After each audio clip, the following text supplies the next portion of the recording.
Let's see. All right, hey everybody, it's Cody here.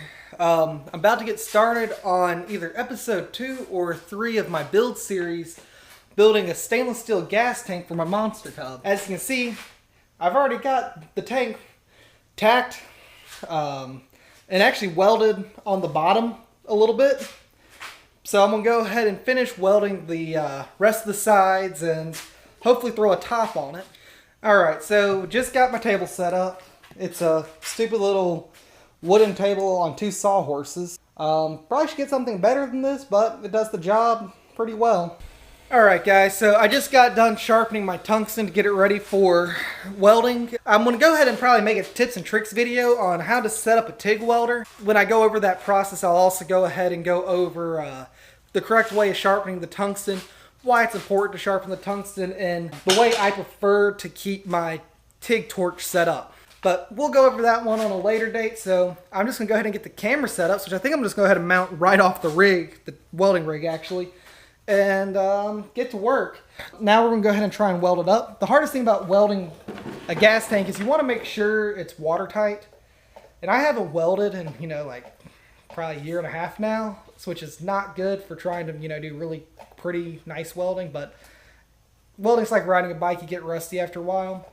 So we're going to go ahead and do a little bit of cleaning on the stainless. Stainless is one of those metals that, especially with TIG welding, has to be nice and clean. Otherwise, you draw in a lot of trash, and the welds just don't turn out well when you're bringing in trash like that. Alrighty, so I'm about to go ahead and clean up the stainless where I'm going to weld. Normally, I would prefer using like a side grinder with a sanding pad or a buffing pad or something to get the metal shining, but I don't have a good sanding disc right now. When you're using a steel brush to clean your metal, you want to make sure you're using a brush that's made for the metal you're cleaning. So when I say that, there's the 3 main metals you'll be using or will ever have to clean is carbon steel, stainless steel, and aluminum. And you don't want to start using a carbon steel brush on stainless steel because you'll put contaminants in it. You really don't want to use a carbon steel brush on aluminum. You don't want to use your aluminum brush on stainless. You want to keep your brushes separate. We actually have several steel brushes, and let's see. As you can see, this one is labeled stainless, so we'll go ahead and use that for this project. I've got this one in my hands that's made for aluminum only. And the only reason you want to keep your brushes separate is to keep from cross-contaminating metal, because aluminum welds kind of funny when you have steel in it. When I'm going to clean it, all you're going to need to do is give it a couple good brushes, just enough to kind of shine up the metal a little bit.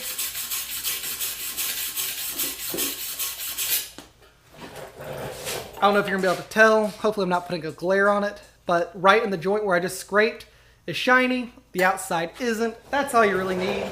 So we're going to go ahead and start welding in this corner. I'm going to stop, tie into the tack, and then pick up off the tack and finish welding the rest of the box. If you notice, I am not wearing safety glasses at the moment. And the reason I'm not wearing safety glasses, which I always recommend wearing in a shop, is because whenever I get welding, my safety glasses fog up and then I can't see what I'm doing. But if I'm working on anything else, always make sure you have safety glasses on. You don't want to get metal pulled out of your eye. I've been there, done that. It sucks, especially when they take a little drill bit and start drilling into your eye and you can see everything that's going on. It's not fun, so always wear your safety glasses. But I've been rambling on long enough. Let's go ahead and lay a pass just right in this joint. I'm using just a TIG rig. Has a number 7 cup with a gas lens on it, just so I can get superior gas coverage. I'm running pure argon on about 15 to 20 pounds. I didn't check last, but that's what's going on. So I'm gonna go ahead and get started.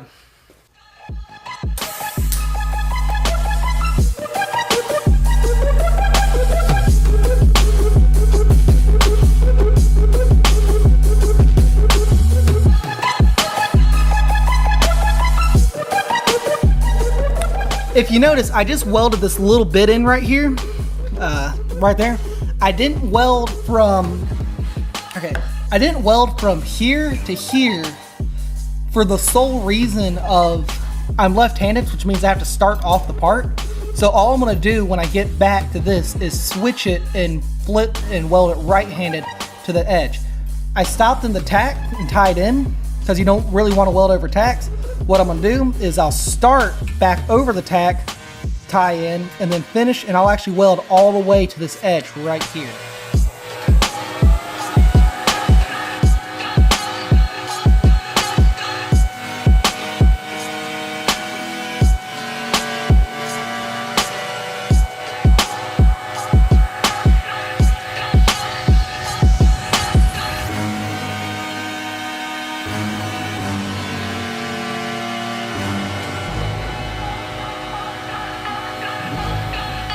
Alright, so I haven't really been welding much in the last 2 years or so, unfortunately, as much as I enjoy it.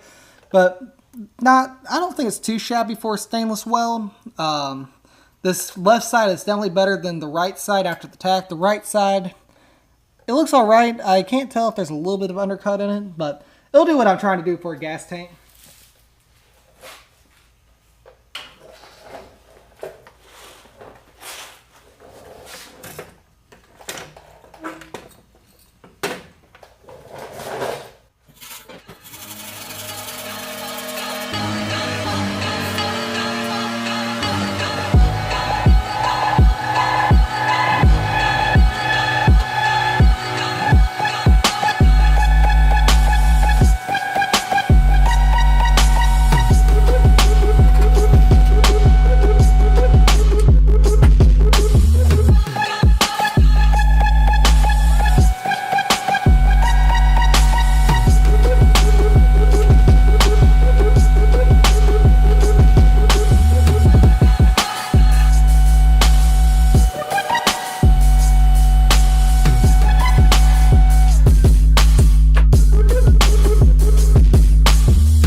Guys, so I just about finished up what I'm planning on doing for tonight with the welding. I've got the entire base done, and I've got all the sides up to the top except for one joint, and that's because I'm going to need to kind of squeeze it in and then tack it better, so I close up a little bit of a gap. But that's not going to really affect much. It's a little too hot to try and squeeze it together with the idea that I'm going to use. But before we leave, I'm going to go ahead and do, I guess, what I'll consider an embarrassment test. I'm going to fill it with water, and I'm going to see if it leaks. Because if it doesn't leak, that means I did a good job. If it does leak, that means I still got work to do, and I'm a crappy welder. I'm hoping I'm not a crappy welder, but we'll see. It's a pretty cut and dry test. It's either pass or fail. That's about like most any welding test. And alrighty, so I just ran inside, and I grabbed 2 cups of water, and when I say 2 cups, I actually mean 2 cups. We put it in this little measuring glass. That is not going to fill the tank as far up as I want to fill. I'm going to try and test about halfway up to here or so, because I haven't got this joint welded or anything like that yet. But this will test the base pretty good, I think. I'm just curious. So I guess there's only one way to do it, and that's to hope for the best. Alright.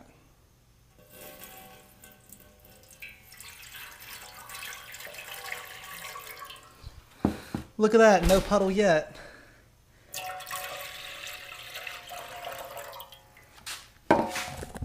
Alright, I'm not going to video me filling this entire thing up. So I'm going to go run, get a little bit more water, and try it again here in a second. Alright guys, so I have good news and bad news. The bad news is the tank started leaking. The good news is it started leaking where I haven't welded yet. So far, I've got about 12 cups of water just in this base, and it is holding solid like a rock. So I'm pretty happy about that. Now, this test is slightly flawed about filling the gas tank with water, because gas molecules are actually smaller than water molecules. So if you have a nice and solid tank that holds water, it might still leak gas. So this is a good test. I'm going to go ahead and leave the water in the tank overnight. It's stainless. It's not going to rust or do anything bad to the metal. See how much leaks out through the night if like water manages to find a way, because it always does. I'm hoping it's not, But I'm gonna go ahead and call it there for tonight. It's about 11:30. I've been at it for about 2.5 hours, so which isn't bad. You know, it's fun. So if you like this video, go ahead and give me a like and or subscribe. Comment down below. This will be probably build series 2 of I think about 3 or 4 that I'll probably make out of this tank. And that's all I got. So I go ahead and catch you guys on the flip side. Later.